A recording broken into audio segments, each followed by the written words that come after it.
वाचनाची आवड असलेल्या प्रत्येकाने ही पुस्तके वाचावी अशी तात्यारावांनी लिहिलेली काही पुस्तके आहेत. मला काय त्याचे, मुकल्यांचे बंड, ऐतिहासिक निवेदने,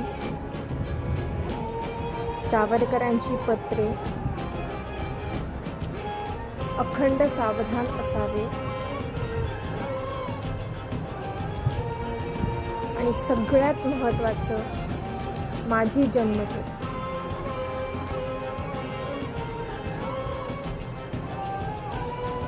आणि 6 सोनेरी पाने. अजूनही तात्यारावांची काही पुस्तके आहेत. तात्यारावांच्या काही कविता आहेत. त्या कवितांचं विश्लेषण अनेकांनी केलेलं आहे. आणि तात्यारावांच्या जीवनावर म्हणाल तर जीवनावर आधारित अनेक पुस्तके आहेत. एक करंदीकरांचं, शिवराम लक्ष्मण करंदीकर यांचं एक पुस्तक आहे.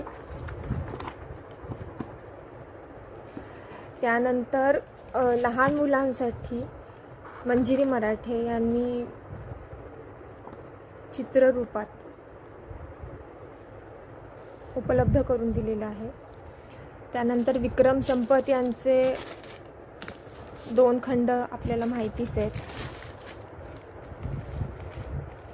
भाग 1 आणि भाग 2 असे 2 खंड आहेत. अशी अनेक पुस्तके तात्यारावांनी लिहिलेली आणि तात्यारावांच्या जीवनावर अनेक लेखकांनी अशी पुस्तके लिहिलेली आहेत.